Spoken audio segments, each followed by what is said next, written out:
ایک شخص ایک ذبح کی ہوئی مرغی لے کر مرغی فروش کی دکان پر آیا اور کہا کہ بھائی ذرا اس مرغی کو کاٹ کے مجھے دے دو۔ مرغی فروش نے کہا مرغی رکھ کر چلے جاؤ اور آدھ گھنٹے بعد آ کر لے جانا۔ اتفاق سے شہر کا قاضی مرغی فروش کی دکان پر آ گیا اور دکاندار سے کہا کہ یہ مرغی مجھے دے دو۔ دکاندار نے کہا کہ یہ مرغی میری نہیں بلکہ کسی اور کی ہے اور میرے پاس بھی ابھی کوئی اور مرغی نہیں جو آپ کو دے سکوں۔ قاضی نے کہا کوئی بات نہیں، یہی مرغی مجھے دے دو۔ مالک آئے تو کہنا کہ مرغی اڑ گئی۔ دکاندار نے کہا کہ ایسا کہنے کا بھلا کیا فائدہ ہوگا، مرغی تو اس نے خود ذبح کر کے مجھے دی تھی، پھر ذبح کی ہوئی مرغی کیسے اڑ سکتی ہے؟ قاضی نے کہا میں جو کہتا ہوں اسے غور سے سنو، بس یہ مرغی مجھے دے دو، اس کے مالک سے یہی کہو کہ تیری مرغی اڑ گئی ہے، وہ زیادہ سے زیادہ تمہارے خلاف مقدمہ لے کر میرے پاس آئے گا۔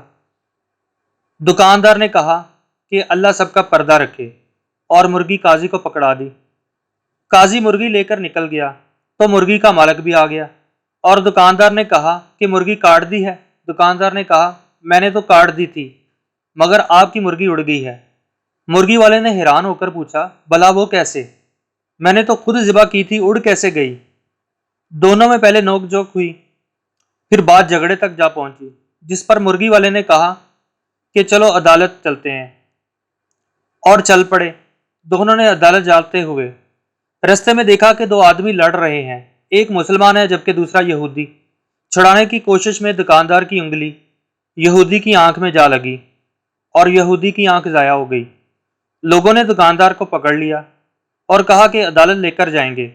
دکاندار پر اب دو مقدمے بن گئے۔ لوگ مرغی فروش کو لے کر جب عدالت کے قریب پہنچ گئے تو مرغی فروش اپنے آپ کو چھڑا کر بھاگنے میں کامیاب ہو گیا، مگر لوگوں کے پیچھا کرنے پر وہ قریبی مسجد میں داخل ہو کر ایک مینار پر چڑھ گیا۔ لوگ جب اس کو پکڑنے کے لیے مینار پر چڑھنے لگے تو اس نے چھلانگ لگائی تو ایک بوڑھے آدمی پر گر گیا، جس سے وہ بوڑھا آدمی مر گیا۔ اب اس بوڑھے کے بیٹے نے بھی لوگوں کے ساتھ مل کر اس کو پکڑ لیا اور سب اس کو لے کر قاضی کے پاس پہنچ گئے۔ قاضی مرغی فروش کو دیکھ کر ہنس پڑا کیونکہ اسے مرغی یاد آ گئی، مگر باقی دو قصوں کا علم اسے نہیں تھا۔ جب قاضی کو تینوں قصوں کے بارے میں بتایا گیا تو اس نے سر پکڑ لیا۔ اس کے بعد چند کتابوں کو الٹا پلٹا اور کہا کہ ہم تینوں مقدمات کا یکے بعد دیگرے فیصلہ سناتے ہیں۔ سب سے پہلے عدالت میں مرغی کے مالک کو بلایا گیا۔ قاضی نے پوچھا تمہارا دکاندار پر کیا دعویٰ ہے؟ مرغی والا جناب والا اس نے میری مرغی چرائی ہے کیونکہ میں نے ذبح کر کے اس کو دی تھی، یہ کہتا ہے کہ مرغی اڑ گئی۔ قاضی صاحب مردہ مرغی کیسے اڑ سکتی ہے؟ قاضی کیا تم اللہ اور اس کی قدرت پر ایمان رکھتے ہو؟ مرغی والا جی ہاں، کیوں نہیں؟ قاضی صاحب کیا اللہ تعالیٰ بسیدہ ہڈیوں کو دوبارہ زندہ کرنے پر قادر نہیں؟ تمہاری مرغی کا زندہ ہو کر اڑنا بھلا کیسا مشکل ہے؟ یہ سن کر مرغی کا مالک خاموش ہو گیا اور اپنا کیس واپس لے لیا۔ قاضی دوسرے مدعی کو لاؤ۔ یہودی کو پیش کیا گیا تو اس نے عرض کیا کہ قاضی صاحب اس نے میری آنکھ میں انگلی ماری ہے جس سے میری آنکھ ضائع ہو گئی ہے، میں بھی اس کی آنکھ میں انگلی مار کر اس کی آنکھ ضائع کرنا چاہتا ہوں۔ قاضی نے تھوڑی دیر سوچ کر کہا مسلمان پر غیر مسلم کی دیت نصف ہے، اس لیے پہلے یہ مسلمان تمہاری دوسری آنکھ بھی پھوڑے گا، اس کے بعد تم اس کی ایک آنکھ پھوڑ دینا۔ یہودی بس رہنے دیں، میں اپنا کیس واپس لیتا ہوں۔ قاضی تیسرا مقدمہ بھی پیش کیا جائے۔ مرنے والے بوڑھے کا بیٹا آگے بڑھا اور عرض کیا کہ قاضی صاحب اس نے میرے باپ پر چھلانگ لگائی جس سے وہ مر گیا۔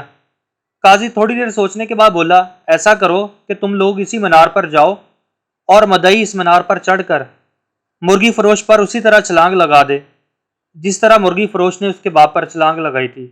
نوجوان نے کہا قاضی صاحب اگر یہ دائیں بائیں ہو گیا تو میں زمین پر گر کر مر جاؤں گا۔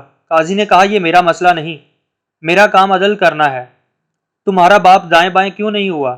نوجوان نے اپنا دعویٰ واپس لے لیا۔ نتیجہ اگر آپ کے پاس قاضی کو دینے کے لیے مرغی ہے تو پھر قاضی بھی آپ کو بچانے کا ہر ہنر جانتا ہے۔ امید ہے پاکستانی نظام عدل کے تناظر میں آپ اس کہانی کا مطلب بخوبی سمجھ گئے ہوں گے۔ شکریہ۔